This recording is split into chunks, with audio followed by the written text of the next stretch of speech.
Selamat malam, menyanders dari seluruh penjuru negeri. Kita kembali lagi di episode 109 yang sepertinya kelanjutan dari episode sebelumnya. Hari ini kita ada di seri terbaru ya, seri Murcaneng Jagat Alit. Halo Arya, Oke. Halo. apa ngantuk? Di mana? Di rumah? Oh, Ini di di mana? Barat Berantas. Oh, oke, oke, oke. Aduh. Ini tampaknya backgroundnya baru ya. Enggak tahu Sama. warna putih, saya juga kadang-kadang warna putih kan. Sekarang Oh, ganti lah. Masa ada gambarnya terus kali-kali enggak ada warnanya. oke, oke, oke, oke, oke. Om, kayaknya suara aku bergema di Om. Mungkin Enggak kalau Om sih? nggak pakai enggak, maksudnya mungkin suara coba mungkin kalau Om nggak pakai earphone. Coba ya. Tapi dengar enggak? Kalau gini. Coba sebenarnya kedengaran sih Om. Gini? Hahaha. Dengar. Mungkin tapi Ini agak putus-putus sih tapi. gimana enaknya? Pakai ini enggak? Hmm, coba kita tanya menyadar saja. Menyadar seenaknya gimana? Tadi suaranya Om Agung agak kedobel soalnya kalau pakai earphone. Suaraku jadi kedobel. Belum ada yang komen. Heh, kayaknya. Jelas sih Om, ada yang bilang jelas, pada bilang jelas. Ada yang bilang jelas. Pakai ini enggak? Ya, coba pakai dulu ya, mungkin nanti di tengah-tengah kalau emang butuh lagi baru dilepas.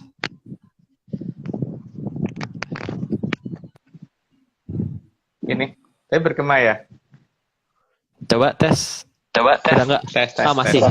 Masih. Masih ya, Pak, suaraku yang ada double di sana. Enggak sih, suaranya Arya enggak double di sini. Gini, Oh, nggak. kalau Coba. gini double nggak? Coba.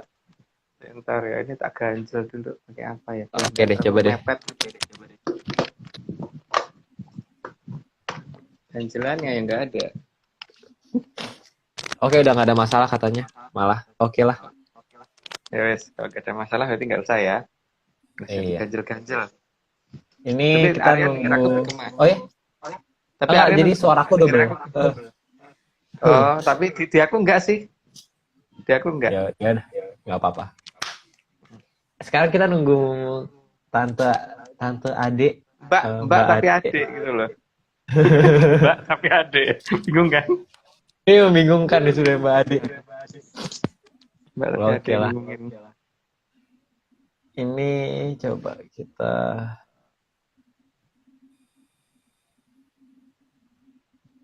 Oke, kita tunggu. Coba aku chat ya. Udah online harusnya dia. Coba tanya ya.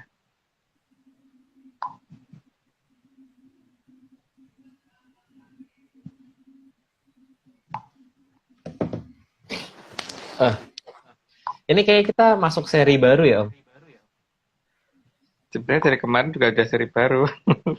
Iya, maksudnya dari kemarin. Iya. Murcaning Jagat Alit. Bakal cerita tentang apa nih Om? Jadi Dari namanya. ketika ini ya apa namanya beberapa hal yang mengenai jagat kecil itu dihilangkan. Jadi bukan hilangkan, mungkin hilang dengan sendirinya gitu. Oh. Jadi apa namanya ajaran itu hilang. Maka yang mau nggak mau nantinya harus lewat jagat gede kan. Ketika nggak ngerti cara menggunakan jagat alit ya berarti harus menggunakan jagat gede gitu loh. Cuman itu berarti butuh proses yang panjang. Nah, ini kan awalan dulu untuk intronya gitu. Karena bagaimanapun juga sekarang ini bagaimana menggunakan jagat cilik itu nggak ada anunya. Ya mungkin kalau ada menyanders yang tahu mungkin bisa memberitahu kita. Tapi kita nggak nemu ya. Oke, kita belum muncul ya. belum nih Om, belum muncul Mbak adiknya. Adik, adik, adik, adik. Belum ada. Apa kita mau di backup dulu, Om? Apa aku dulu gitu yang mulai? Ya udah. Iya, heeh. Ayo dulu aja. Nah, itu Sebentar. balasi WA aku ini. Bentar loh. Sudah tuh katanya. Hmm? Sudah Pakai akun katanya. apa? Pakai akun apa?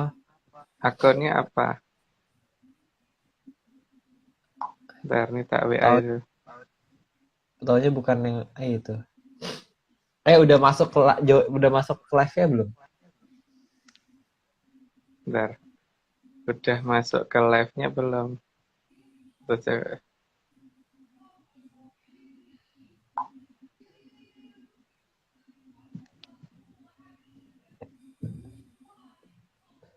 sebentar ya. Ini apa di telepon aja ya?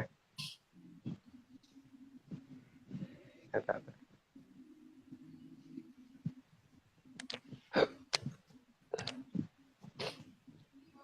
Oh, Belum ya? belum? Oh, belum ada. Udah balesin sih. Atau dia nggak ngerti caranya ini ya? Tak telepon aja bentar.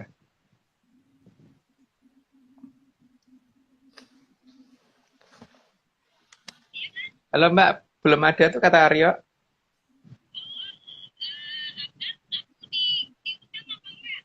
Harus request kan biasanya. Ah, ah. Oke, yuk, yuk. Oke.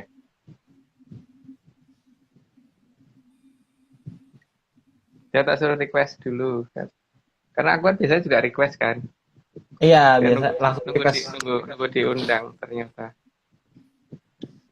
Oh, atau ini kali ya. Em, Belum update IG tadi ada yang bilang Ya ya update mungkin, aplikasi ya. mungkin juga. Ini pakai akun apa ya? Mungkin mungkin akunnya beda kali ya. Pakai akun anaknya atau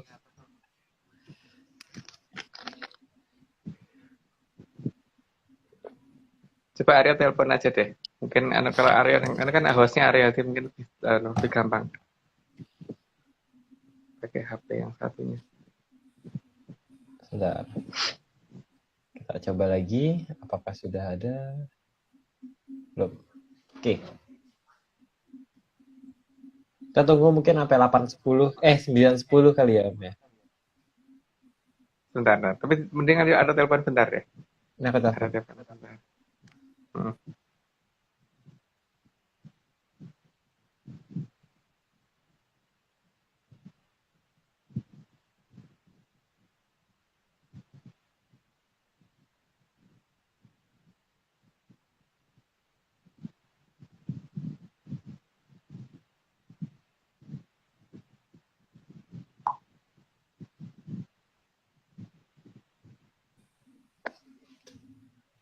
Harusnya sebentar lagi. Nah, itu dia. Halo. Itu baru join tuh. Halo.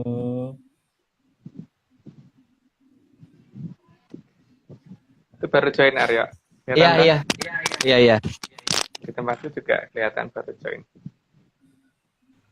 Halo, Nah, sorry. Tiup halo lilin Mbak. dulu soalnya. Oh, ada yang ulang tahun ya di situ ya. Selamat ulang tahun. Terus Eh, saya tahun. yang mana yang ulang tahun Mbak? Nggak kelihatan. Oh, muter. Oh, muter. Ya, sudah dimulai kah? Ya boleh Mbak, dimulai aja. Ya. Cuman tuh pada nanya Oke. tuh yang ulang tahun siapa gitu loh. Oh, yang tahun anak saya yang kedua, namanya Siren. Hmm, oke. Yang Thank you. keberapa puluh? Oh. Hmm. 13 tahun ini. Oh, Om iya. Mario. Oh iya, tante, adik. Oke, kita mulai yuk. Ya, Udah jam segini, langsung saja. Yang nomor satu. udah muter. Muter. Mbak Ade muter di tempat ke tempat Aryo gimana? Sama, muter.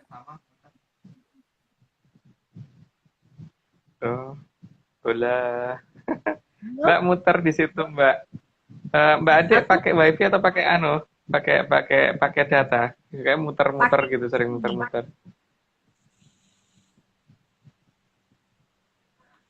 pakai Halo, wifi. pakai wifi? Kalau pakai wifi harusnya bagus loh. Kayaknya kan anu Mbak, mulai aja Mbak, nomor 1. Oke.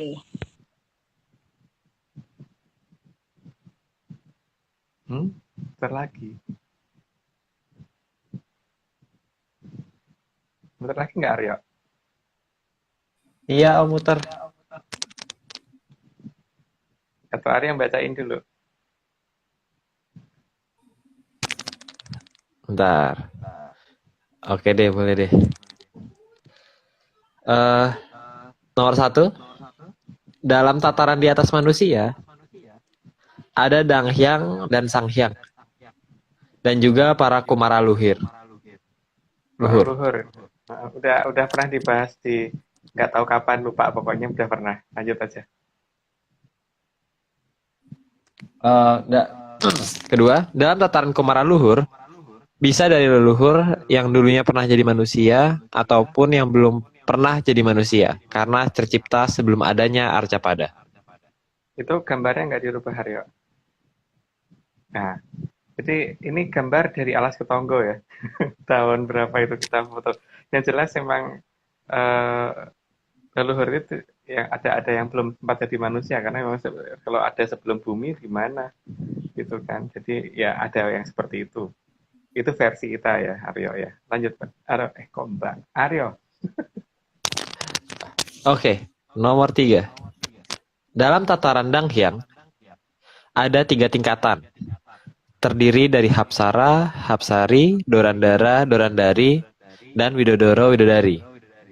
Kayak udah pernah dijelasin juga. Jadi mungkin lanjut dulu. 4.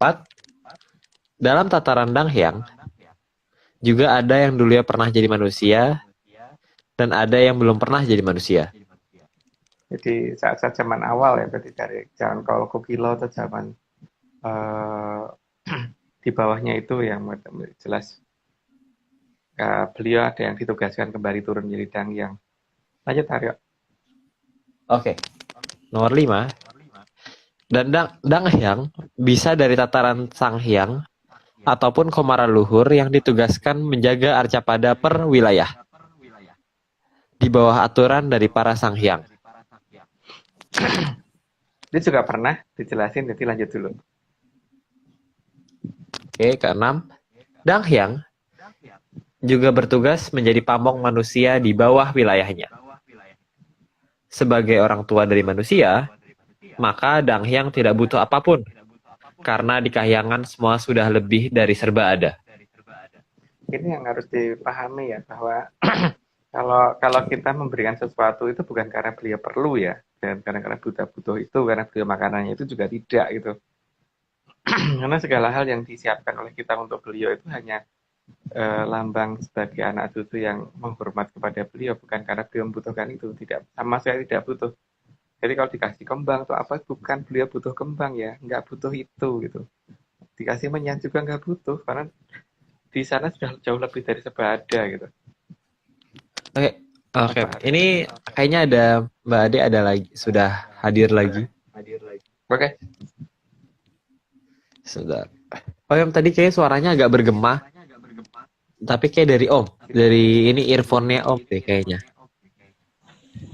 Jadi ini tak lepas lagi, tak lepas atau gimana? Ya, kalau coba tak lepas, kita. suaranya. Iya makanya. Tapi di tempat lain aku bergema nggak? Kayak jangan-jangan bergemanya untuk host doang nih. Enggak, jadi bergemanya kalau aku ngomong. Oh, di Om Agung ada lagi suaraku. Oh gitu. Aku sih enggak sih, enggak bergema. Di tempat Mbak Ade aku bergema nggak Mbak? Enggak sih. Enggak kan? Suaranya apa? Suaranya Mbak ada 2 jadinya. Suaranya aku ada 2. Oh iya sih, bergema juga loh. Iya. Oh ya wes, tak coba copot ya. Tapi kalau tak copot, jadi resikonya kan, suaraku mengecil ya. Iya. Coba Adik muter-muter. Coba Om lepas Om. Nah, kalau Om Agung lepas, aku nggak bergema. Jadi nggak bergema. Jadi muter. Tapi resikonya Om Agung jadi nggak kedengeran. Ayo, Enggak. ayo menyanners. Dipilih mau earphone Om Agung lepas atau tidak. Kayaknya mending pakai deh. Kayaknya. Live Oke. lagi. Live lagi ya? Jaringan di situ kurang kuat mungkin. Jadi Oh, mungkin ya. lagi di rumah lagi ada yang pakai, yang lebih berat mungkin apa gitu. Mm-mm. Nah, itu dia. Jadi kalau Om Agung pakai Jadi, earphone, suara aku jadi gema gitu. jadi Jadi nggak susah ini di lucu. earphone tuh ya. Nggak susah Eh, di earphone tuh ya. Tapi aku, misalnya kalau jaraknya jauh begini kan bisa nggak kedengeran. Iya, itu Oke, juga jadi problem. Oke, kita tambah lagi. Kita tambah lagi. Kita lanjut sebentar. Aku buka setuju, lagi. 7. setuju. Oke. Danghyang pada dasarnya tidak membutuhkan apapun dari manusia. Maka Danghyang yang benar-benar Danghyang pasti tidak akan meminta korban dari manusia. Ya sekarang ini ya, beliau tuh segala-galanya sudah punya gitu. Jadi mau butuh apaan sih? Kalau memang sudah nggak butuh apa-apa, masa minta sesuatu dari manusia. Ya kalau minta sesuatu dari manusia itu ya namanya bukan dangyang. Kalau dangyang itu yang ada pengennya beri kan, bukan minta gitu. Yang setauku begitu ya. Tapi ya itu disclaimer-nya apa Aryo? Oh iya, ini lupa Aris kalau rapper hari ini belum. Jadi teman-teman, jadi ini semua cuma dongeng. Jadi kalau mau tidak percaya ya nggak apa-apa. Tapi kalau mau percaya ya usahakan jangan. Coba deh dipikir-pikir lagi pilihan hidupnya. Ya, oke. Oke, kita lanjut ya Om ya. Lanjut nomor 8 ya. Oke. Selain itu, Dang Hyang pasti tahu apa yang dibutuhkan anak cucu.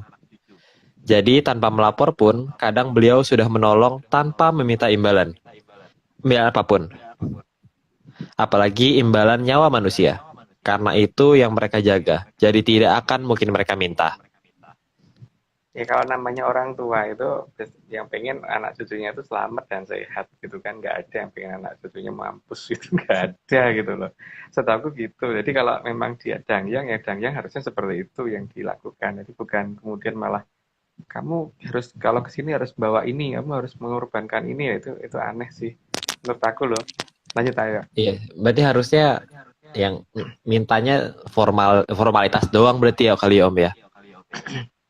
Eh, Setahu aku malah belum pernah dimintain apa-apa. Justru karena nggak enak itu kita yang bawain sesuatu kan, tapi bukan bukan berarti beliau minta itu bukan berarti beliau butuh. Tapi Oh berarti kita dari membawakan sesuatu, itu hanya untuk ini toh apa tuh namanya coba tak naikin dikit gini gimana ya? Dan nggak begitu biar nggak begitu kok kabel yang di bawah. Ya beliau emang nggak pernah minta setauku. Ya, seperti Hmm, kemarin waktu Aryo ajak jalan itu kan juga gitu kan. Apa ya ada yang diminta dari kita? Nggak ada toh. nggak ada. Nggak ada. Tapi yang diberikan ada toh. Banyak. Yang diberikan banyak. Tapi yang diminta nggak ada kan. Sama sekali kan. Nggak ada Nggak ada sama permintaan. sekali Istilahnya permintaan. nggak ada gini loh. Kamu tak kasih ini tapi aku minta ini itu kan nggak ada toh. Permintaannya untuk datang aja mungkin ya, kepetilasan. Uh-uh. Tapi kan untuk apa kamu ini tapi aku minta ini itu kan nggak ada. Kata-kata Nggak pernah tapi ada. minta itu nggak ada. Nggak Sama pernah ada. sekali nggak ada. Kalau Mhm. dan yang beneran seperti itu ya. Tapi kalau kalau dang yang apaan ya nggak tahu. Itu ada kata-kata baru nih dang yang apaan gitu. Udah ya. Oke Oke, lanjut. oke, kita 9. Sehingga dalam membedakan mana yang danghyang dan mana yang demit menjadi sangat mudah. Dapat dibedakan dari tuntutannya setelah permintaan diterima. Nah sekarang kalau kalau yang namanya orang tua itu nggak mungkin ada tuntutan karena orang tua tuh pengennya anaknya selamat dan anaknya tuh ini kan apa namanya hidup dengan baik gitu loh. Dan kemudian ya kamu tak turuti kalau ada tuntutan itu tuntutannya untuk kita sendiri itu seperti orang tua nuntut kita belajar itu kan supaya nantinya kita bisa hidup dengan benar gitu kan bukan bukan nuntut tapi untuk nyelakain itu enggak. Nah ini Mbak Ade udah muncul lagi Mbak Ade kok tadi hilang mulu ya Mbak ya apa jangan-jangan di situ wifi-nya lagi kepake rame-rame ya jadi anu apa mungkin kurang kuat gara-gara mungkin banyak yang pakai satu rumah. Enggak sih. Mungkin Oke, tadi Mbak. lagi pindah-pindah. Pindah-pindah masih diganggu sama yang ulang. Oke. Gara-gara Eh, kasus 488 hilang ya, Mbak ya. 488 hilang. Oke. aduh, Oke itu sih. bukan Nomor nomor berapa itu bukan tadi? nomor apa-apa. Nomor 10 sekarang. Nomor Nomor 10 10. ya. Nomor 10, Mbak. Oke. Dan yang kalau menampakkan diri pasti juga bukan astral. Tujuannya untuk menjaga agar orang bisa membedakan mana yang danyang dan mana yang halu. Ya karena kalau menampakkan dirinya astral nanti akan ini toh orang akan terlalu gampang mengatakan aku juga melihat gitu. Karena beliau juga tidak akan ke semua orang untuk mau dilihat. Karena kalau semuanya bisa ngelihat kadang-kadang terus nanti akan ada persepsi yang berubah-ubah gitu. Makanya biasanya ditujukan ke beberapa orang saja, tapi yang ini bisa dipercaya untuk memberitahukan lebih lanjut ke bawahnya nanti gitu. Jadi kalau melihatnya masih astral ya menurut kita bukan, karena leluhur tidak akan menampakkan diri secara astral kok. Wong demit aja bisa kok menampakkan diri secara nggak astral gitu. Ya seperti ada apa namanya tukang bakso bisa atau tukang apa itu kalau didatangi kuntilanak gitu kan, kuntilanaknya kalau datang nggak mungkin astral, kalau soalnya sampai kabur sampai itu ada itu gitu, ada badai gitu, nggak mungkin astral. Gitu Eh ya. tapi Om, Uh-uh. ini kan cuma dongeng Om. Nah iya, lanjut Aryo. Disclaimer-nya dilanjut. Ini cuma dongeng, teman-teman. Jadi kalau nggak percaya ya nggak apa-apa. Tapi kalau mau percaya, coba deh dipikir lagi deh pilihan hidupnya. Sebaiknya jangan. Sebaiknya jangan. Oke, Oke, kita lanjut. lanjut. Mbak nomor 11. Dongeng yang bikin penasaran ya Mas Agung. Karena para danyang tidak mau ada darah manusia keluar, maka itu juga bisa menjadi pembeda antara danyang dengan buto. Ya, karena kalau buto kan memang mangsanya itu ya, kalau dangyang kan tidak. Jadi memang ya di situ ada perbedaan mencolok sekali ya bahwa antara dangyang dan buto itu di situ itu. Jadi kita harus bisa membedakan berdasarkan itu. Yang paling gampang kalau minta korban ya berarti itu bukan dangyang. Gitu. Ya lanjut, Mbak. Bilang. Danyang juga tidak akan pernah memberi perintah untuk membunuh orang lain, apalagi orang tua sendiri untuk membunuh anaknya sendiri. Orang Itu tua juga untuk nggak membunuh mungkin. anaknya sendiri. Ya nggak mungkin ke orang lain aja nggak mungkin, apalagi ke anaknya sendiri nggak mungkin tuh. Atau anak ke bapaknya sendiri juga nggak mungkin itu dengan alasan apapun ya, dengan alasan untuk menguji dan sebagainya nggak akan mungkin itu untuk kalau dangyang seperti itu. Karena kalau seperti itu kan dengan risiko nanti kalau ada yang menampakkan diri seolah-olah sebagai dangyang untuk memerintahkan seperti itu jadi logis. Makanya dangyang tidak akan memberikan perintah seperti itu gitu. Lanjut. Jadi nggak mungkin berbau-bau darah ya Om. Nggak mungkin. Nggak mungkin. Jadi Dia nggak paling nggak timbal suka. ya, timbal. Nggak sangat nggak banget. Itu ya. Oke lah, kita lanjut lah, ini dongeng aja. Yuk, Lanjut. 13. Dongeng ya. Keluar. Mana dia? Nah. Oke. Danyang juga tidak akan mau menukar nyawa manusia dengan pemberiannya, karena danyang itu sangat sayang terhadap manusia. Ya iyalah, ngapain? Gak ada tukar guling gitu ya. Nggak ada tuker-tukeran itu juga nggak ada. Dan ya namanya orang tua tuh pasti nggak mau nanya ditukar apapun kan. Emang mau Mbak Siren ditukar sepeda? Kan enggak kan? Tukar beca itu emang mau? Enggak Mbak. Nah iya, itu ya danyang seperti itu seharusnya. Di situ harus bisa dibedakan antara danyang dan buto itu bisa dilihat dari tuntutan yang paling utama itu. Oke lanjut Mbak. Karena danyang bukan buto, sehingga juga perlu toto kromo dalam bertemu dengan danyang. Yang pasti cara bertemunya bukan astral. Karena kalau astral nanti pasti akan bingung membedakan antara danyang asli dengan danyang yang jadi-jadian. Ya, Ada juga danyang jadi-jadian ya Mas? Ya, kita tadi membuat bahasa baru Mbak, danyang apaan gitu loh. Danyang apaan. Jadi antara danyang beneran sama danyang apaan itu pasti ada bedanya. Dan yang hanya ngaku-ngaku itu pasti akan ketahuan. Karena apa? Beliau tidak akan pernah menampakkan astral dimanapun. Karena setahuku di petilasan manapun belum pernah loh yang namanya danyang menampakkan diri secara astral. Mak Jelab itu ya benar-benar wujudnya gitu, tidak dalam bentuk bayangan samar-samar. Kecuali kalau memang tidak bisa melihat, ya itu beda perkaranya. Tapi ya itu berdasarkan Aryo, disclaimer-nya apa Aryo? Ini cuma dongeng. Dongeng. Oke, jadi teman-teman kalau mau nggak percaya, dipersilahkan sangat untuk tidak percaya. Tapi kalau mau percaya, coba diusahakan jangan. Jadi kita lanjut saja. 15 ya, Om. Iya, 15. Sehingga kalau ada danyang menampakkan diri secara astral, maka dia pasti bukan danyang. Pasti bukan, jelas itu pasti bukan. Karena dia nggak pernah nampakin astral. Harus jelas. Karena ya namanya orang tua pengen dikenali anak cucunya kok. Kalau nggak pengen dikenali ya astral aja nampaknya. Tapi kan memang pengen dikenali. Mana ada orang tua nggak pengen dikenali anaknya. Seperti Mbak, masa nggak mau dilihat sama Siren? Kan Ya enggak mau toh. lah. Nah, makanya itu. Makanya itu. Nggak mungkin. Astral tuh nggak mungkin di sini. Ini lanjut, Pak.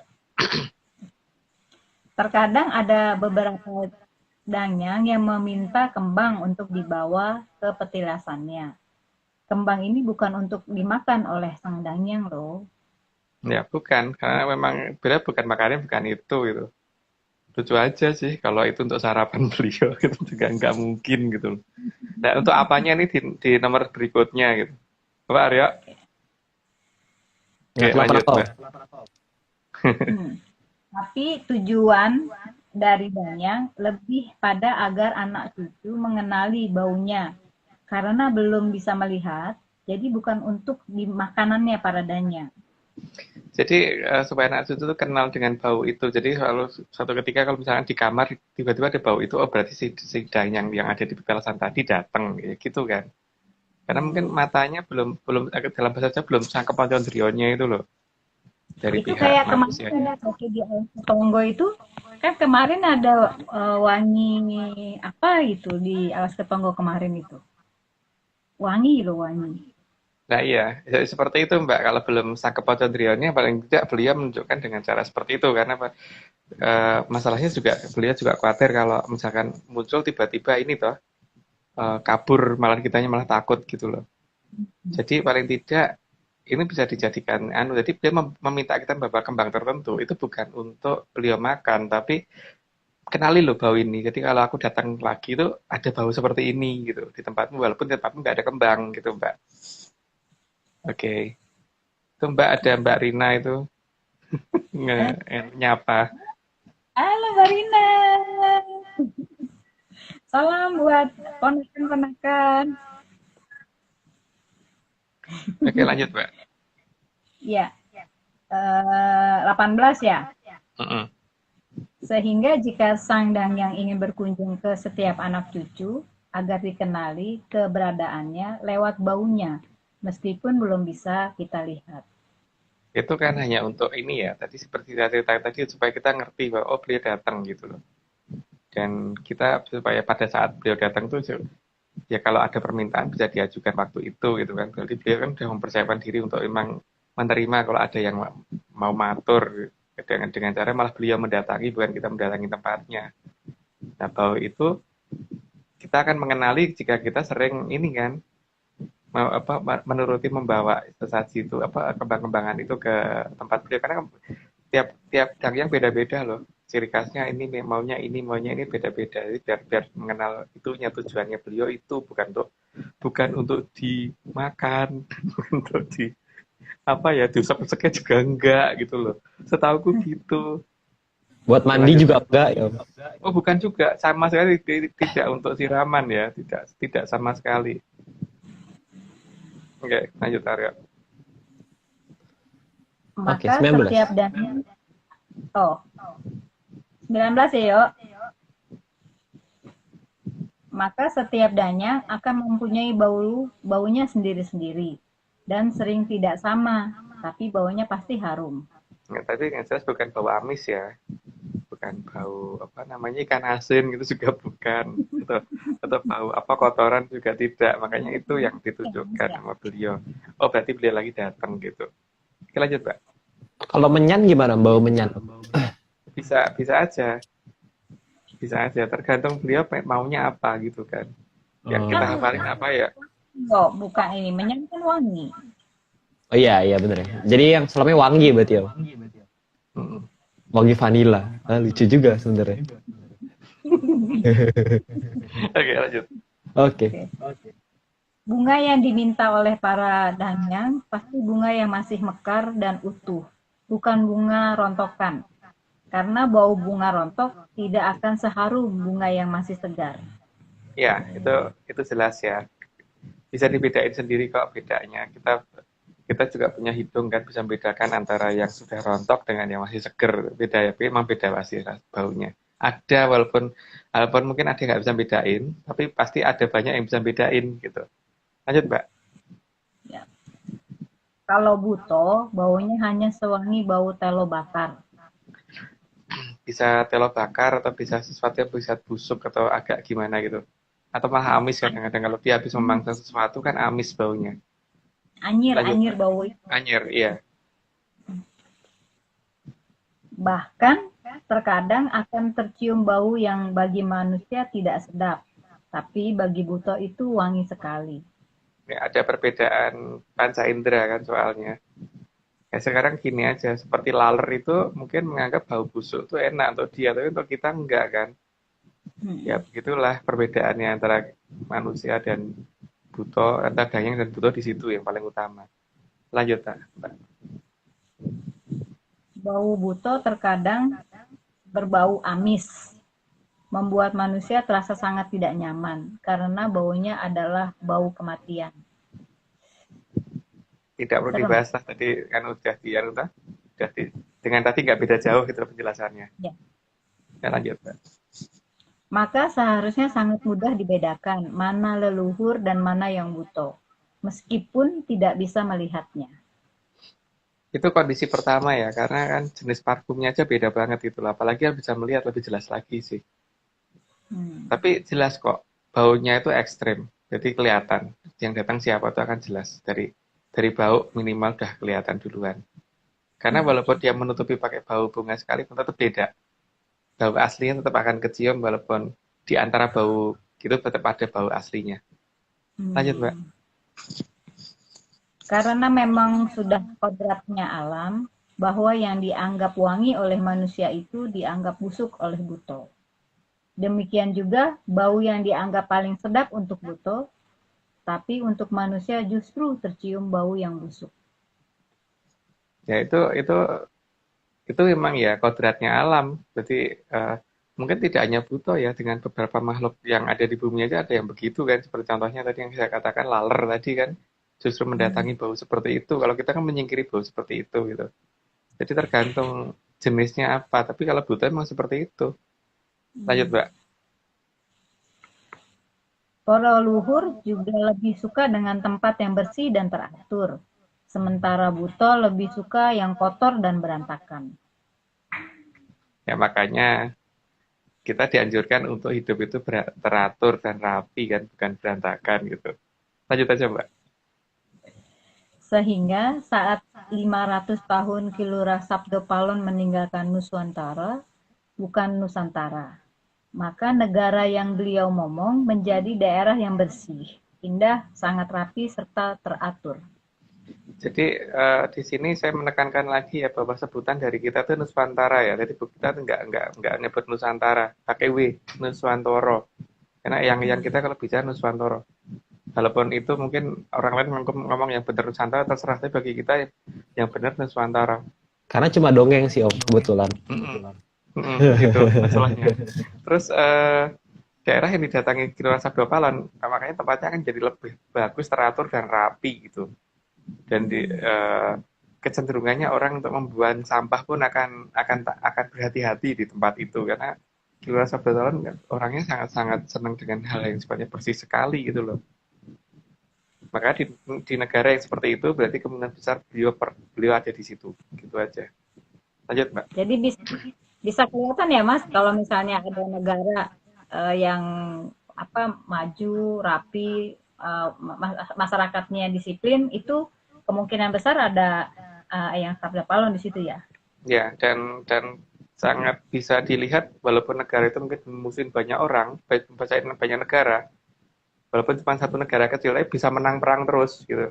Itu keluar sabda palun pasti belain itu. Walaupun mungkin seluruh dunia mengecam negara itu. Gitu. Itu ciri khas keluar sabda palun. Lanjut, Mbak. Oke.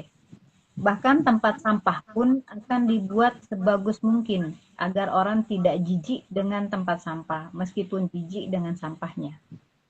Ya, jijik dengan sampahnya dengan tempatnya nggak jijik. Jadi kebiasaan itu datang dari mana, berarti itu tempatnya beliau berada. Gitu. Lanjut, Mbak.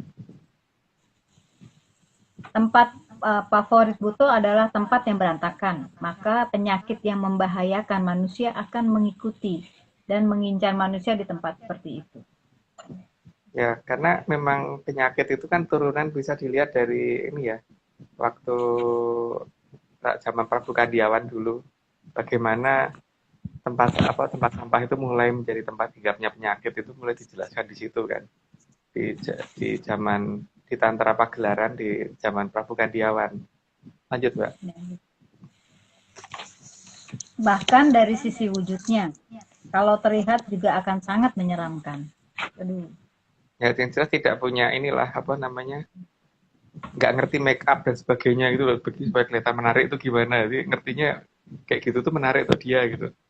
Lanjut, Mbak.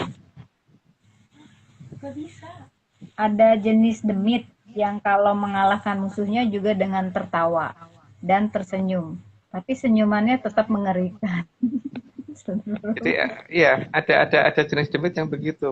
Kalau mengalahkan musuhnya itu hanya dengan tersenyum gitu loh. Jadi ada yang seperti itu. Jadi tersenyumlah maka musuhmu tuh akan kelepek-kelepek gitu. Ada jenis makhluk seperti itu gitu. Tapi ya itu tergantung yang ini ya, apa namanya, menerima ini nanti bagaimana gitu kan. Tapi ada loh jenis seperti itu. Ada yang cuma hihihi gitu aja orang udah kabur. Atau tersenyum aja udah kabur gitu loh. Gitu aja udah kabur. Gitu. Ini lihat ini Om, lihat ya Om. HP-nya Mbak Ade melayang loh.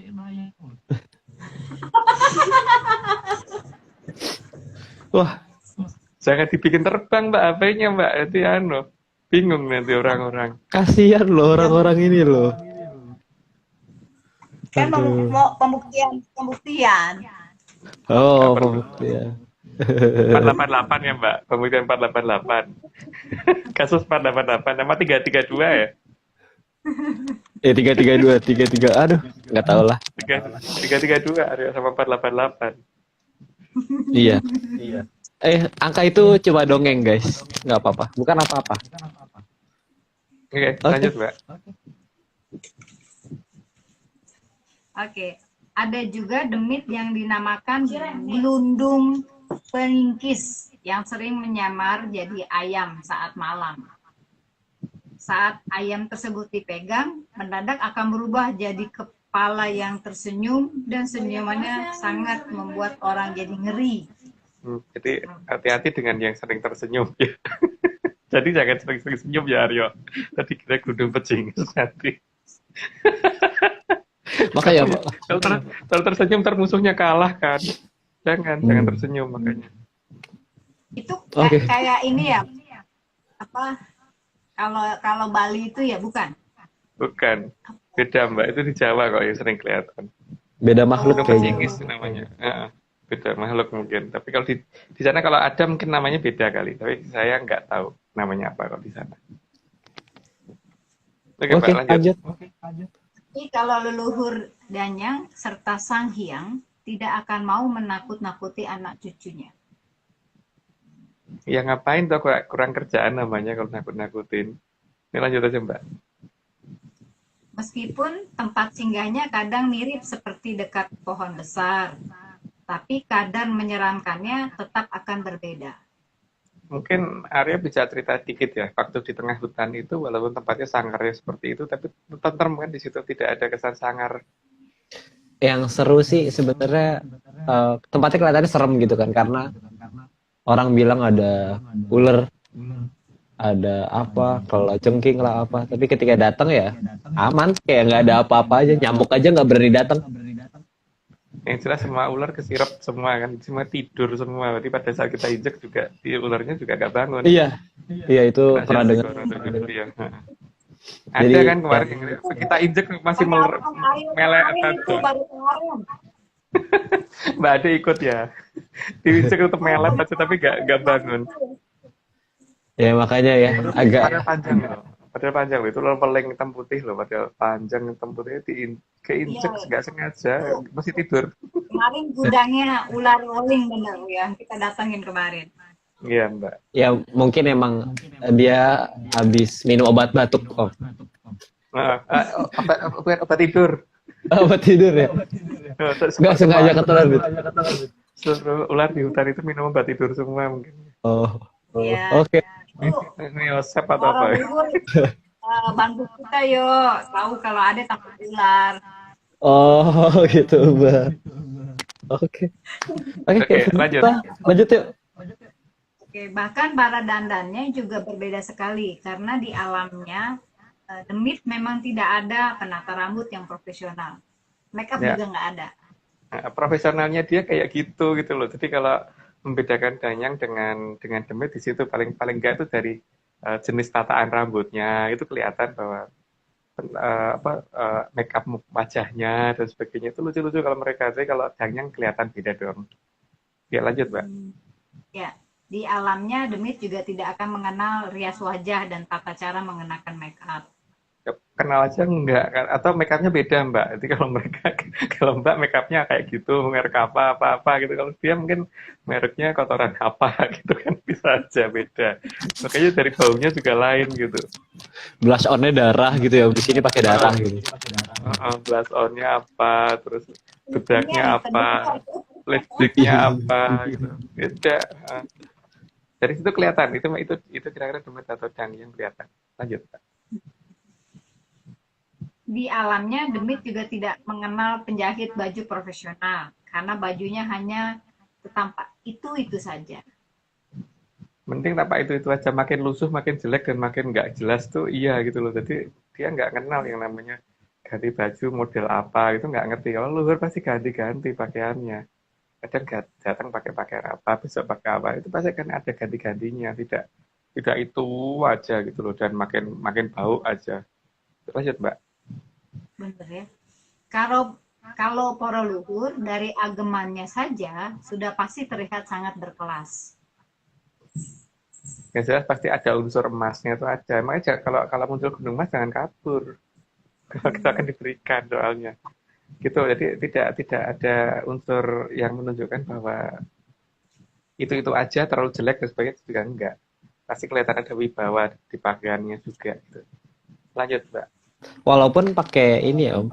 Pakai apa namanya? Baju petani tetap aja. Tetap aja beda, kelasnya tetap kelihatan lain. Walaupun menggunakan pakaian sederhana sekalipun hanya untuk menyamar supaya kitanya nggak terlalu over hormat ya. Mungkin kadang-kadang kan juga dia nggak mau begitu kan. Oke, lanjut Mbak. Bahkan tatanan rambut, bau badan, dan bentuk badan pasti akan diusahakan proporsional agar anak cucu tidak takut. Iya, jadi memang supaya kita nggak ngeri dan nggak takut tuh mesti wajah dan sebagainya tuh mesti akan ditunjukkan dalam bentuk yang sepantasnya manusia biasa gitu. Tapi tetap punya wibawa. Lanjut Mbak. Para leluhur juga mengutamakan sopan santun dan tata krama yang benar. Hal ini bukan karena beliau meminta agar dihormati secara berlebihan, tapi agar anak cucu bisa membedakan mana yang para leluhur dan mana yang demit. Makanya beliau kalau bicara pasti menggunakan bahasa yang beliau yang dianggap sopan, dan biasa itu adalah bahasa Kawi atau malah Sanskerta. Jadi kalau bicara masih pakai bahasa sekarang, itu pasti bukan. Dan ngomongnya pasti pakai apa, kowe, kamu, apa bahasa Indonesia, bukan Danyang seperti itu. Itu ya Mbak. Lanjut. Juga akan tercium bau ngambar harum. bau harum yang tercium namun tidak menggunakan hidung. Ini kadang-kadang tercium satu bau tapi kita belum narik nafas gitu loh Mbak. Jadi itu Oh, kadang-kadang bau seperti itu ladang yang datang gitu. Sering Mbak kayak gitu. iya sering. Oke, Oh, lanjut itu Mbak. berarti yang datang. Nah, Kemunculannya juga akan disertai sinar yang cukup kuat dan menyilaukan sekali. itu kalau cangkep Adondrione ya, jadi sudah sanggup untuk melihat gitu. Tapi kan yang belum sampai di tataran itu ya berarti paling tidak baunya pasti akan tahu gitu. Lanjut Mbak. Terkadang para sanghyang malah menunjukkan jejaknya saat anjlok saking wiyati atau turun dari ketinggiannya. Ya itu kelihatan seperti meteor yang bergerak, tapi kalau meteor alamiah itu kan gerakannya akan lurus gitu. Kalau ini nggak akan mau dianggap alamiah, maka gerakannya pasti berubah-ubah. Bisa siksak, bisa melingkar atau apa, pokoknya dia maunya tidak dianggap alami gitu loh.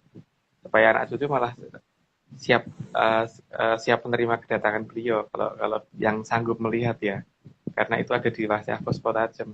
Lanjut Mbak. Para sanghyang lebih senang mengunjungi Arcapada pada saat puspa tajem.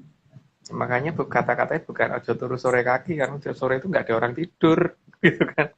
Harusnya ojo turu pas tajam kaki gitu loh. Jadi, nggak tahu, tapi kalau ada yang menganggap lagunya yang benar ojo turu sore kaki ya silahkan, karena apa, ayo disclaimer kita.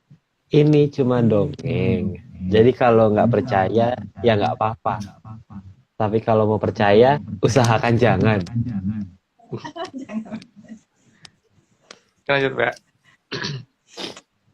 Maka jangan heran saat puspa tajem menjadi waktu yang paling tepat dalam mempelajari pelajaran yang sangat dinalar, yang sulit dinalar. Mungkin Jadi semua orang yang pernah sekolah, yang pernah sekolah mesti kan ngalami ketika belajar di satu spot tajam itu mesti gampang masuk dan lebih gampang menghafal di jam-jam segitu kan. Dan pelajaran yang sulit itu biasanya lebih gampang dinalar di jam-jam segitu. Dengan alasan apapun ya. Walaupun dia belum tidur, tapi jam segitu itu lebih gampang. Apalagi yang sengaja pas tidur itu terus pasang alarm jam segitu gitu. Pasti lebih gampang belajar jam segitu dibandingkan jam yang lain. Karena pada saat itu dia ngangklang jagat. Makanya bingung tuh aku kalau dikatakan ojo turu sore kaki, saya tahu tuh ojo turu pas jam kaki. Lanjut Mbak. pelajaran yang bersifat hafalan juga banyak yang lebih mudah dihafal di saat puspa tajem. Tadi udah dijelasin dan pasti yang merasa pernah sekolah atau lagi sekolah pasti bisa dicoba itu. Lanjut Mbak. Karena pada saat puspa tajem banyak bintang yang terlihat. Itu seharusnya begitu, kecuali kalau mendung ya. Lanjut Mbak. Karena leluhur sangat paham pola apa yang akan dianggap alamiah. Karena yang beliau perhatikan hanya yang saat itu terbangun dan berada di ruang terbuka, serta mempunyai permohonan yang diucapkan dengan sopan. Tapi semua itu juga tidak segampang itu ya. Terus melulu tiap hari itu belum tentu bisa ngerti gitu. Karena seperti Mbak Vicky itu berapa tahun itu baru bisa ngerti ada yang anjlok saking wiyati. Itu lebih dari setahun loh ngamatinnya. Lanjut Mbak. Alam hanya akan menyaksikan semua yang terucap. Kalepas kawijil ing resan. Jadi apa-apa jadi kalau permintaan bukan di batin, tapi diucapkan dengan jelas. Karena itu yang akan disaksikan alam raya. Jadi yang kalau lepas kami jalan lisan itu yang didengar. Tapi kalau masih dalam batin ya mereka juga bisa pura-pura tidak tahu. Gitu kan. Lanjut Mbak. Jadi kalau cuma lewat batin belum ya Mas ya? Setauku gitu. Kayaknya kalau aku Jadi selalu tak harus lepas. terucap. Terus terucap. Lanjut Mbak. Jadi kalau masih dalam batin dan belum kalepas kawiling di sana ini, maka alam juga punya alasan untuk menjawab, aku tidak dengar. Bukan hanya tidak dengar, pura-pura tidak tahu. Itu pasti akan dilakukan juga. Lanjut Mbak. Siap, gitu. Harus terucap. Lanjut ya. Ya. Karena tiap wilayah punya bahasanya yang dianggap sopan, maka sebaiknya penuhun menggunakan bahasa yang dianggap paling sopan. Jadi bukan berarti misalkan orang Bali kalau di Jawa harus menggunakan bahasa Jawa yang sopan, tidak. Justru orang Bali kalau di Jawa juga menggunakan bahasa Bali yang paling sopan. Karena leluhur itu tahu semua bahasa. Jadi bukan berarti kalau orang mana gitu, orang Jupiter misalnya datang ke Jawa gitu ya, menggunakan bahasanya sana di Jupiter sana, bukan menggunakan bahasa kita. Itu yang dimau sama leluhur itu seperti itu. Jadi bukan semuanya diseragamkan menjadi bahasa Jawa semua, juga tidak.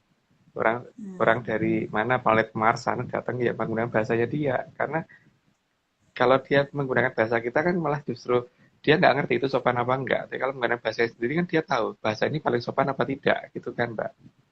Dan leluhur bisa mengerti itu semua gitu. Lanjut Mbak. Ya. Meskipun orang Afrika, kalau sedang berada di tanah Jawa, maka sebaiknya tetap menggunakan bahasa Afrika. Selain untuk menghormati leluhurnya yang menciptakan bahasa tersebut, juga karena pada tataran Danyang akan sangat paham semua bahasa di atas adat. Ya kan mereka mengerti semua bahasa tuh tahu, dan taunya itu bukan hanya ngerti-ngerti per kata tidak, tapi ngerti semua yang diucapkan itu artinya apa, bagi beliau bisa menerjemahkan. Nanti tidak perlu khawatir. Jadi tidak harus diseragamkan, misalkan di Jawa ya harus menggunakan bahasa Jawa, tidak begitu ya.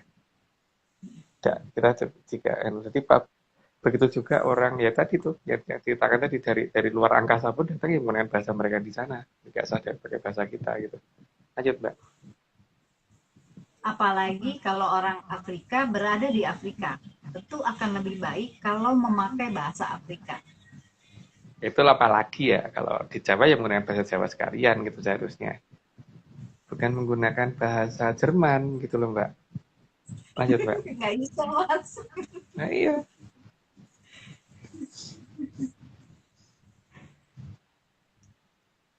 Karena semua Danyang akan saling menghormati dan tentu saja mengerti bahasa yang dimiliki oleh daerah yang mungkin manusia tidak paham.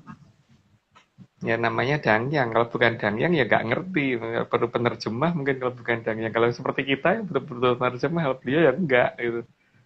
Lanjut Mbak. Betul. Punya translate sendiri. Tempat singgah leluhur saat sebelum gelap juga kadang bisa diamati dari lapisan di atas cakrawala yang berubah cukup aneh.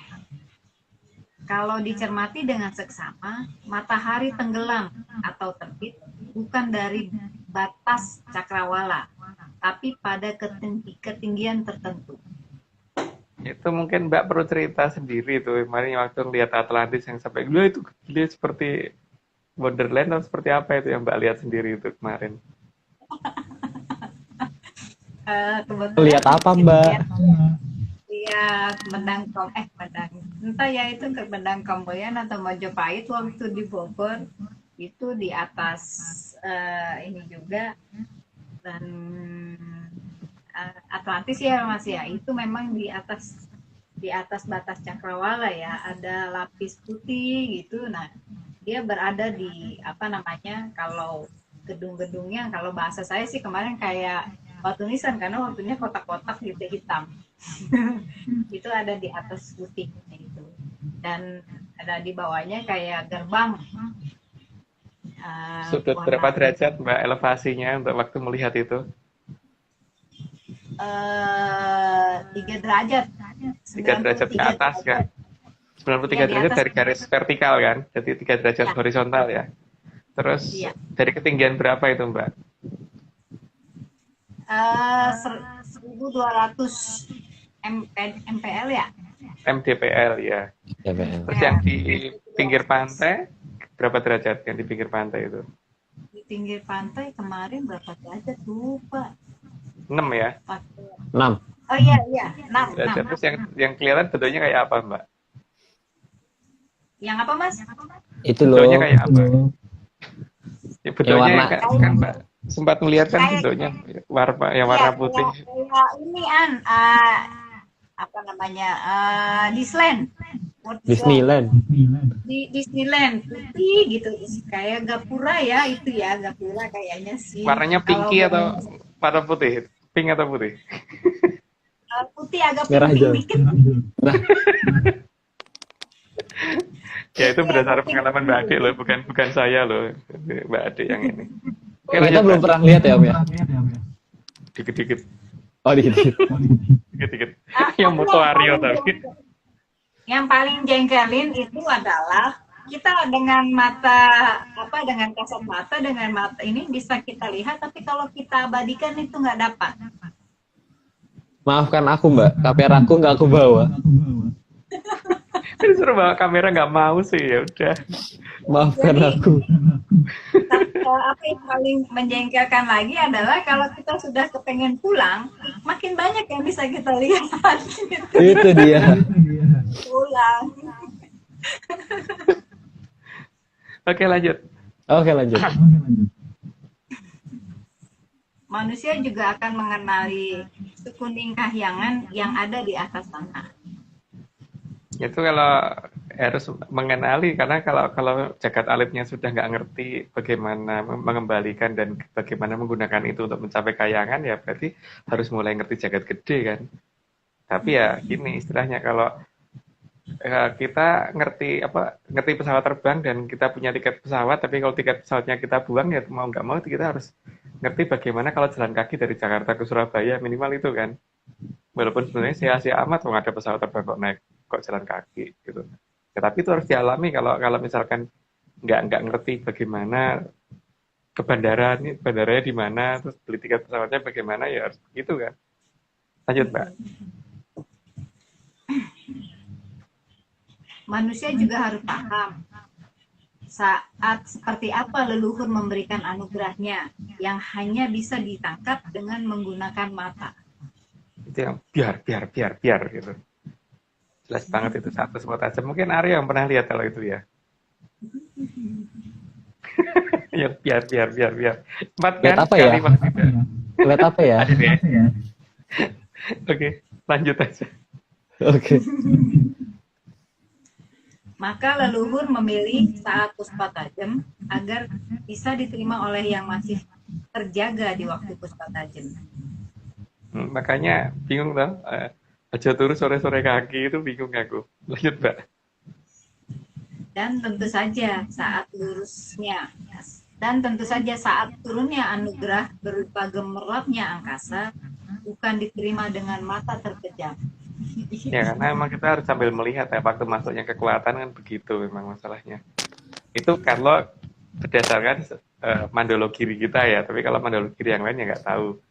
Terpejam terus sambil rebahan ya Om. Apalagi terpejam lebahan terus gulingan terus di dalam Selimutan. terus tendanya dalam rumah gitu kan, terus rumahnya di dalam gedung. Kalau itu pules mas, kan nggak boleh. Pules banget. Terus tapi disclaimer-nya apa, ada disclaimer-nya. Oh iya ini cuma dongeng. Jadi kalau nggak percaya ya nggak apa-apa. Tapi kalau mau percaya coba deh dipikir-pikir lagi deh. Usahain jangan. Oke lanjut Mbak. Oke lanjut. Juga bukan diterima dengan membuka mata, tapi tidak penuh. Ya cuman gini doang ya, gini doang ya enggak lah. Oh, kayak ngatur-ngaturnya ya mas. Harus mengamati dengan melihat dengan jelas ke arah itu kan. Itu masuknya kekuatan kan seperti itu. Lanjut Mbak. Dalam menerima anugerah dari alam, juga harus dalam kondisi waspada, bukan kondisi yang tidak sedang waspada, dan harus di ruang terbuka. Jadi juga bukan sambil ngobrol kan. Kalau sambil ngobrol ya hilang bablas, makanya sebaiknya sendirian. Dan sambil mengamati dengan jelas di luar sana ada apa gitu kan. Jadi bukan dari dalam rumah, tapi dia harus di luar rumah gitu. Itu anu ya, berdasarkan pengalaman yang Mbak Ade itu maksudnya. Lanjut Mbak. Hal itu karena manusia ada dan merupakan bagian dari alam raya.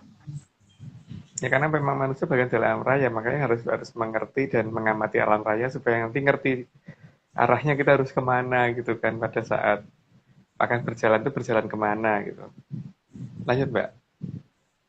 Maka sangat dianjurkan saat melihat indahnya alam raya justru tidak menggunakan alat bantu. Ya sia-sia kalau menggunakan alat bantu karena kekuatan itu ini dulu kan kepental oleh itu alat bantu tadi seperti teleskop dan sebagainya harus benar-benar nggak pakai alat bantu apapun. Lanjut, Mbak. Karena tanpa alat bantu, sudut pandang manusia akan menjadi lebih luas. Ya jelas itu ya. Kalau alat bantu kan terfokus pada satu wilayah kecil. Tapi kalau ini kan pandangan kita sangat luas. Itu yang pernah ngalamin kan Bapak Aryo soalnya. Lanjut, Mbak. Apa ya Om ya? Tidak ditanya. Oke, lanjut. Jadi ini ya tidur di ruang terbuka gitu loh ya, liatin langit yang banyak bintangnya. Terus merem, Mbak.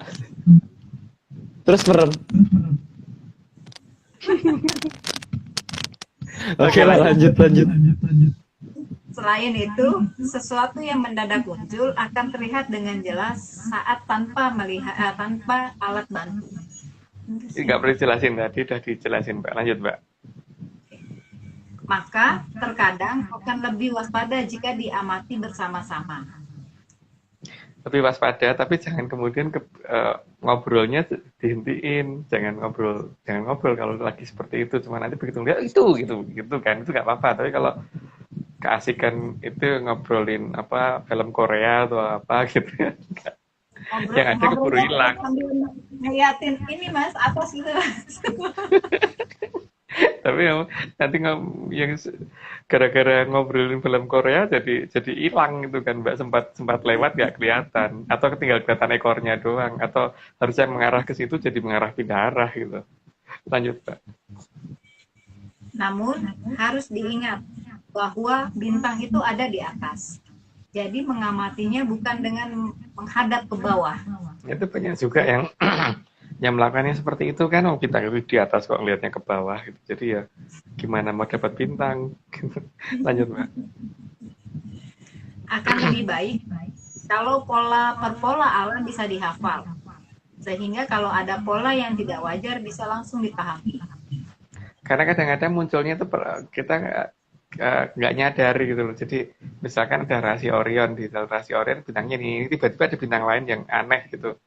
Begitu dilihat ya langsung mendekat atau pindah tempat gitu biasanya. Atau di rasi apapun gitu. Tapi kalau kita apal dengan rasi itu ada satu yang aneh bisa kelihatan walaupun tanpa teleskop. Justru dianjurkan tanpa teleskop kok. Lanjut, Mbak. Karena alam dalam bekerja mempunyai pola yang lumayan teratur. Sehingga kemunculan hal yang tidak wajar bisa disadari dengan cepat sebelum terlalu jauh pergi. Kelihatan banget sih kalau tiba-tiba ada dalam satu rasi apa tiba-tiba ini muncul ada yang beda gitu. Misalkan di Orion tuh ada beltnya tuh ada 3 beda bintang, tiba-tiba ada 7 gitu kan, kalau kita hafal ya kita ngerti, yang ini bukan gitu loh. Kelewatan. Aneh, gitu. Ini ketambahan gitu kan. Jadi besok mesti banyak tanya sama Mbak Vicky nih, aku lupa itu rasi-rasi. Terasi ngerti, Mbak? Kalau terasi pasti tahu, Mbak. Lanjut, Mbak. Oke. Karena terkadang ada bintang yang terlihat terang saat menghadap arah lain, tapi saat dilihat tidak ada. Jadi gini ya, ada misalnya kita menghadap arah timur, tapi kita kerasa seperti di arah selatan ada bintang yang biar terang banget gitu. Tapi begitu kita lihat nggak ada. Tapi kalau kita melihat arah timur ada lagi gitu. Ada yang modelnya seperti itu. Ada yang justru kita menghadap ke timur, bintangnya di barat tapi kelihatan. Itu akan terjadi di saat-saat kalau kita benar-benar sudah waspada dengan kondisi seperti itu gitu ya. Lanjut, Mbak. Ada juga bintang yang dilihat seolah redup, tapi saat disungkemi tiba-tiba biar seperti lampu blitz. Ya, itu juga ada. Itu yang dikatakan Dewa Ngangkelang Jagat itu ciri-cirinya itu gitu. Tapi beliau tidak akan mau dianggap alami, jadi mesti pindah tempat. Dengan pindah tempatnya tidak akan mengikuti pola perhitungan fisika. Apalagi perhitungan kimia, gitu bukan kimia gitu. Lanjut Mbak. Ada juga yang biar lalu terang sekali, kemudian meredup sambil berpindah tempat. Ini tadi udah dijelasin. Lanjut Mbak. Ya. Ada juga yang biar terang sekali sampai mirip lampu blitz dan bergantian. Ya bergantian sana sini gitu. Jadi seperti jelas mengkode banget dan artinya kalau ada orang yang dituju dalam satu kota misalkan ada di Jogja gitu, berarti satu Jogja harusnya bisa melihat semua kalau pada bangun, walaupun tujuannya cuma ke satu orang gitu ya. Lanjut Mbak. Ada yang biar lalu berpindah sambil meredup. Itu juga ada, tapi ya itu paling susah diamatin yang itu sih, karena biar cuma sekali terus pindah. Lanjut Mbak. Ada yang bergerak pelan tapi zigzag. Zigzag dan zigzagnya itu bukan zigzag yang teratur ya, jadi bukan zigzag yang seperti terpola gitu, tidak terpola yang jelas, karena memang beliau tidak mau dikatakan alami. Lanjut Mbak. Ada yang bergerak maju mundur, kadang maju mundurnya zigzag, dan ada yang membentuk pola tertentu seperti lingkaran. Ada yang kita gini, tapi tiba-tiba gini gitu. Jadi pokoknya benar-benar tidak mau dianggap alami, yang penting itu. Lanjut Mbak. Maka memang sudah sangat tepat kalau leluhur mengatakan ojo turu puspa tajem kaki ono dewa ngangkang jagat. Tapi kalau pernyataannya mau berbeda dengan kita, mungkin pernyataannya adalah ojo turu sore kaki ya monggo ya, kita tidak melarang. Cuman setahuku memang sore itu nggak ada anak tidur gitu kan. Lanjut Mbak. Maka kita juga harus hafal pola setiap batara saat ngangkang jagat. Jadi sekalian untuk bedain nanti Batara siapa, dewa siapa, itu kita mungkin harus menghafal dari semua pola gerakan itu. Dan itu di Mandologiri sebenarnya satu persatu sudah diterangkan bentuk gerakan dan pola datangnya sekitar dari arah mana, dan kemudian bentuk lintasannya seperti apa gitu ya. Cuman di sini karena namanya dongeng, jadi kita tidak menjelaskan secara detail. Gimana Ariel? Iya Om, kita cuma dongeng, jadi kalau tidak percaya ya nggak apa-apa. Kalau mau percaya ya jangan. Oke, lanjut. Oke, lanjut. Sang Hyang Batara Narada biasanya datang dengan ciri hampir mirip sinar daru kuning keemasan, tapi ada dua bersebelahan. Ini ya, paling tidak yang di Mandologiri kita tunjukkan satu sang hyang. Jadi sang hyang Bathara Narada datang biasanya seperti itu. Dan ini pasti bukan pesawat. Kalau pesawat tuh gerakannya nggak seperti itu. Nanti ya lanjut dulu aja Mbak. Sehingga kepada siapa memohon saat ada daru dua bersebelahan seharusnya bisa dipahami. Oke, lanjut aja Mbak. Karena para sang hyang tidak mau anak itu kehilangan jejak leluhurnya, maka jika salah sebut pun akan diabaikan. Jadi mantra itu pentingnya di situ kan. Jadi kata-kata yang menjadi dasar perjanjian awal ketika ada Bathara datang gitu, kita harus mengucapkan apa itu. Kalau itu tidak ya tetap hanya lewat aja gitu. Lanjut Mbak. Gerak dari bintang bergerak yang menunjukkan sang hyang Bathara Narada juga sering berbelok-belok karena beliau tidak mau dikatakan alamiah. Ciri khas utama tuh pokoknya tidak alamiah, itu yang penting itu. Jadi mungkin cocoknya pakai alamiah nih gitu ya. Lanjut Mbak. Kecepatannya juga berubah-ubah semau beliau. Jadi sangat tidak alamiah gerakan. Arah gerakan dan kecepatan itu tergantung beliau, semau beliau banget. Jadi mau kenceng kayak mau pelan kayak itu, yang penting itu tidak bisa diukur dengan kalau menggunakan aturan fisika itu nggak bisa gitu. Lanjut Mbak. Saat mendekat kadang bergerak spiral dan saat diduga akan muncul dari depan, ternyata munculnya dari belakang. Itu emang aneh itu. Jadi gerakannya dari arah depan udah kita persiapan, udah kita ngamatinya dengan detail, ternyata tiba-tiba munculnya dari belakang.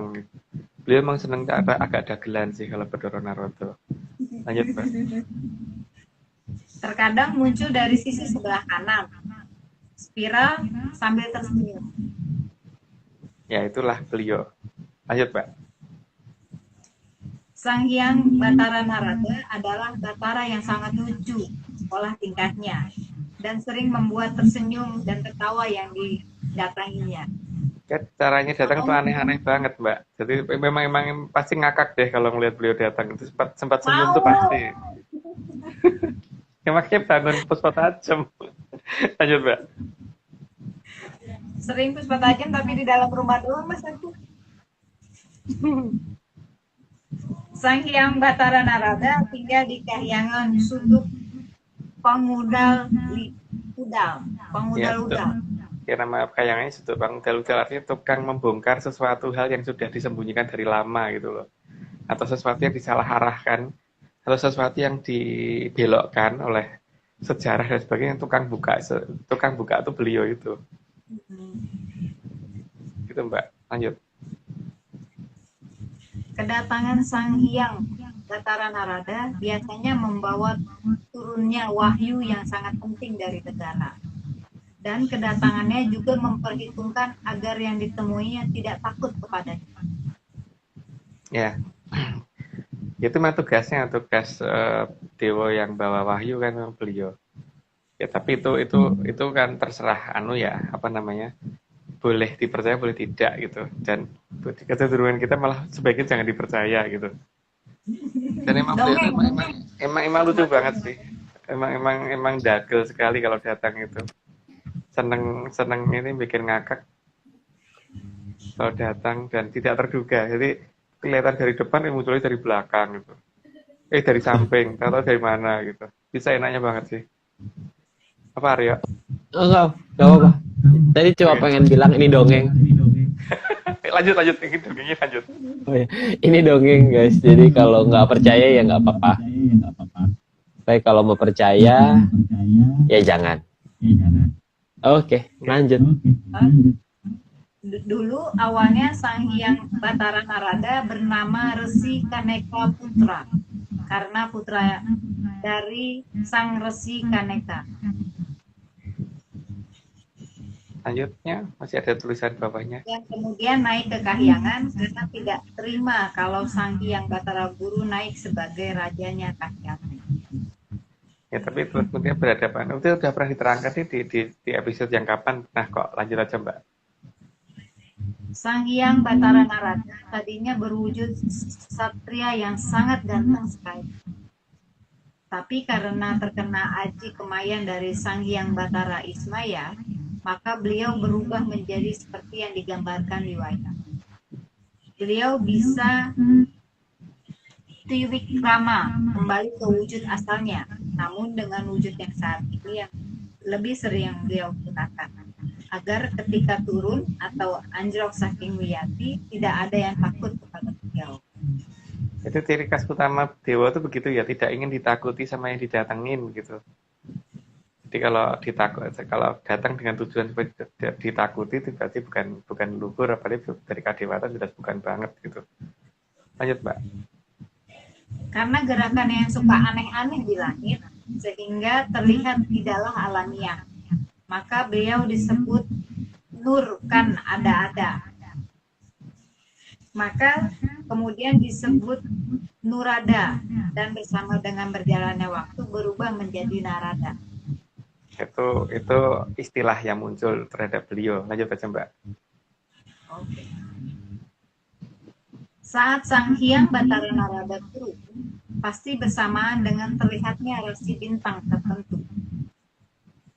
Yang berwarna merah ya, tempatnya beliau itu kaki kayangannya berwarna merah di rasi yang digambarkan sama si Aryo tadi gitu. Kalau apa bukan gambar rasi sih, Aryo yang benar. Yang berwarna merah. Lanjut, Mbak. Oh ya, lanjut. Karena rasi bintang tertentu itu salah satunya yang menjadi kaki kahyangan Suduk Pangudal. Biasanya bulan Juli udah mulai kelihatan sih di ujung timur. Pada saat Puspa Tajam nanti kemudian secara perlahan bergerak ke arah atas gitu. Lama-lama malam kelihatan di atas, terus bergerak ke arah barat terus nanti lama-lama hilang lagi gitu kan. Seharusnya bulan Juli udah mulai muncul lagi sih. Lanjut, Mbak. Dalam penglihatan mata kita, maka kaki kahyangan sudut pangudal-udal akan terlihat berwarna merah sendiri di kasih bintang tersebut. Ya, itu yang kelihatan, entah mataku yang salah atau gimana, tapi aku ngeliatnya merah sih, gitu. Lanjut, Mbak. Iya, ada merah.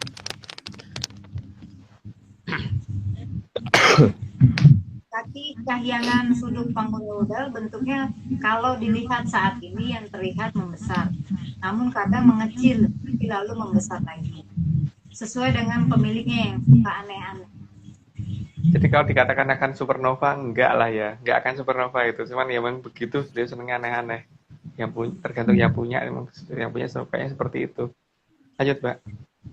Sesuai namanya, kahyangan sudut pangudal-udal, maka kesukaan Sang Hyang Batara Narada memang membuka hal-hal yang sudah dilupakan.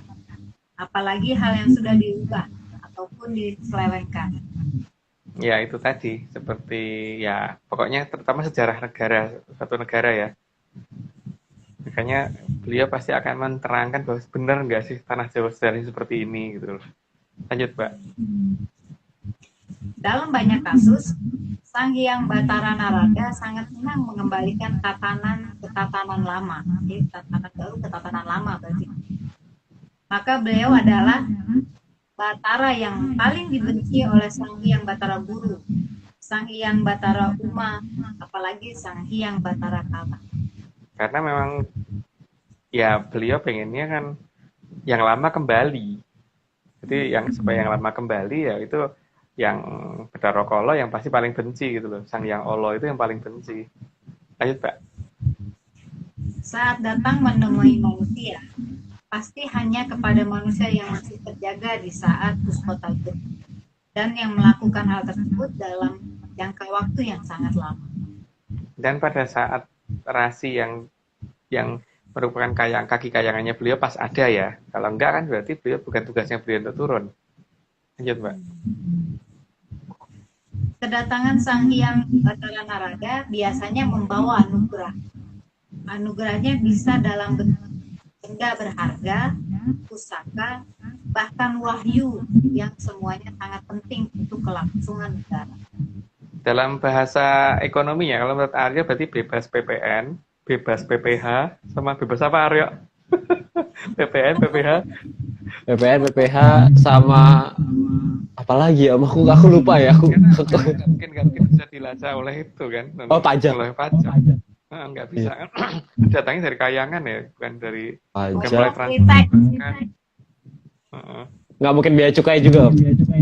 Nggak mungkin juga, karena nggak mungkin bisa dilacak dengan itu. Karena bendanya juga tidak semua orang bisa ngelihat kan.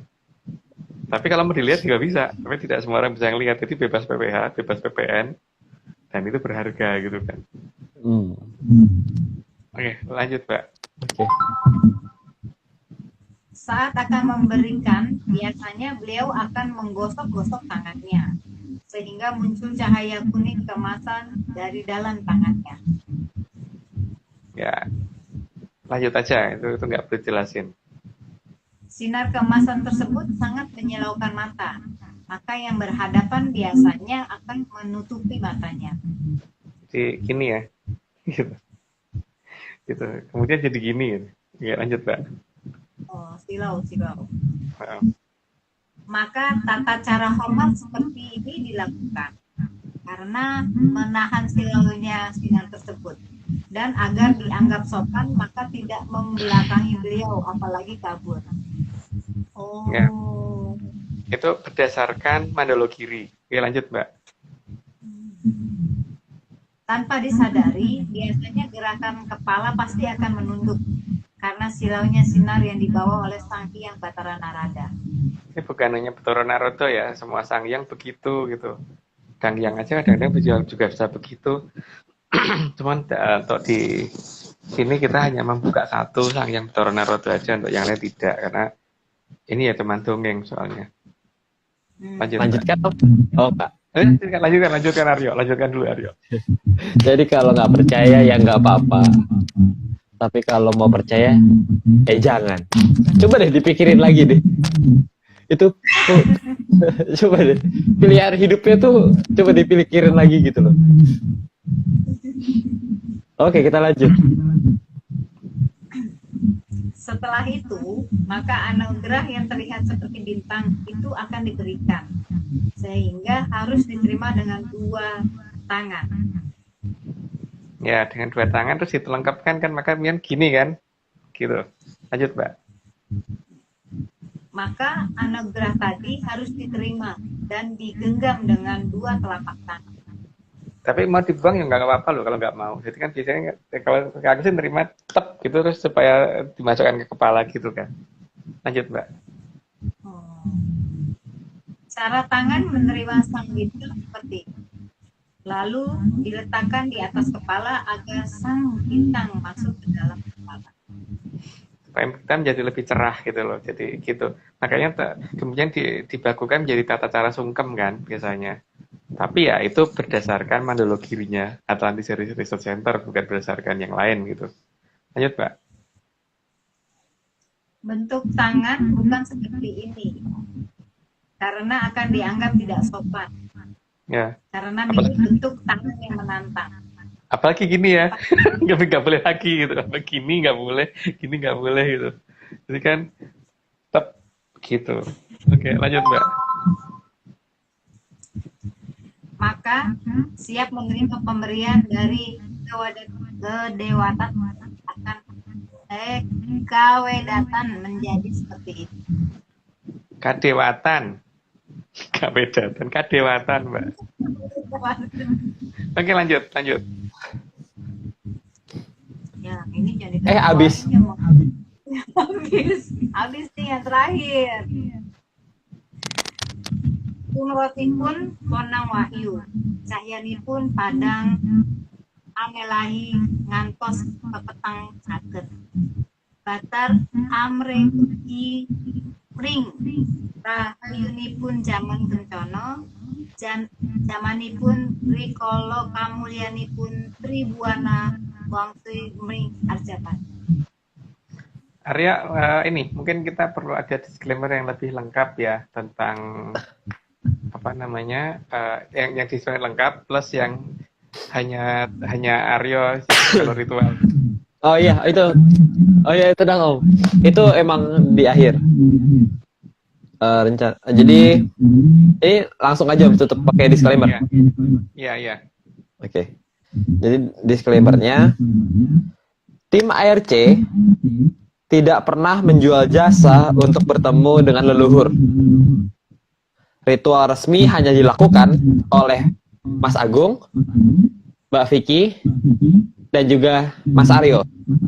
Untuk informasi resmi, hubungi Vicky Ananda. Oke. Terus Pak Raja, terima kasih.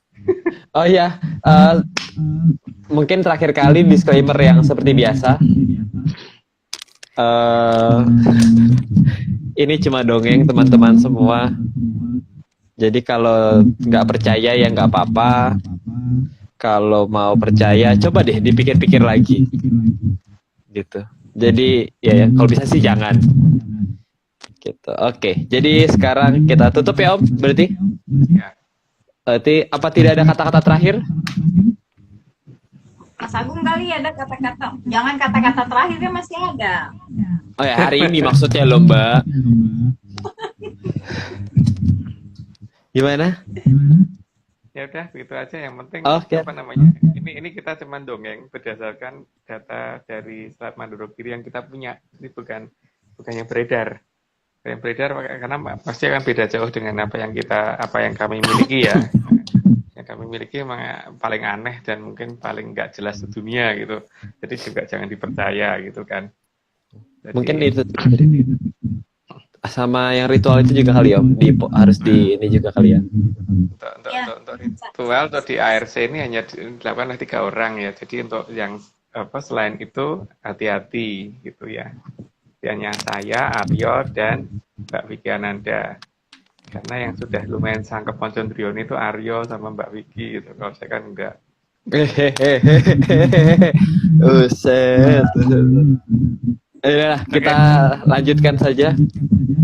Kita parade terima kasih sebesar-besarnya kepada Kituku Jatijoyo Morogo yang sudah mau menyediakan jatahnya. Kemudian terima kasih Bapak Agung untuk mau jadi narasumber dan juga sudah membuatkan slide. Terus kemudian Tante Mbak Ade yang sudah biar nggak boros umurnya jadi Mbak Ade ya. Mbak Ade. Kita nggak konsisten, udah Mbak Ade. Yang benar mau Ade apa Mbak? Atau kayaknya diganti H aja gimana Mbak? Jadi Oh, Mbak Mbak. Ade. Oke, terima kasih Mbak Ade sudah mau menyumbangkan suaranya. Terus kemudian juga Mas Nogo sudah mau merapikan slide. Kemudian Bang John, seperti biasa gambarnya keren sekali, indah. Itu kayaknya ada aku ya, aku kepedean atau gimana ya? Itu kayak gambar aku ya. Iya, Arya jajar 3 gitu. Kepedean. Oke, terus kemudian juga terima kasih kepada Mbak Vicky, Mas Heskel, Om Iwan, dan segelintir tim ARC lainnya. Juga terima kasih kepada Danyang di 488 dan 332 ya, KM 332 Oh, iya. dan KM 488. Terima kasih kepada Dangyang di kilometer 332 dan 488. 488. 488, iya. 488 sudah membantu perjalanan dari perjalanan kami lah. Oke. Dan terakhir juga terima kasih kepada Chief Eksekutif, Bos Besar Pak Marius sudah memulai ini semua hingga hari ini. Jadi sekian dari kami. Teman yang di Madiun kemarin dan Oh ya, teman-teman tadi di Jogja. teman-teman di Terima kasih. Madiun. Jamuannya luar biasa. Terima kasih sama Dian sama teman di Jogorogo. Ya, terima kasih. Sambutannya luar biasa banget. Keren. Yang dari jauh-jauh juga Om, dari Tuban. Tuban, Dari dari Tuban Tuban. juga datang. Ada yang datang Gitu. dari Tuban ya, sampai lupa aku. Terima kasih banget gitu pada sejauh-jauh seperti itu dibela-belain datang. Ya, untuk dengerin Arya bercerita. Ya. Oke, jadi sekian dari kami. Kita bertemu lagi di pertemuan berikutnya di episode 110. Oke, jadi salam sehat, semoga semua sehat dan dalam kondisi yang sehat, bugar. Jadi sampai jumpa dan salam menyan. Oke.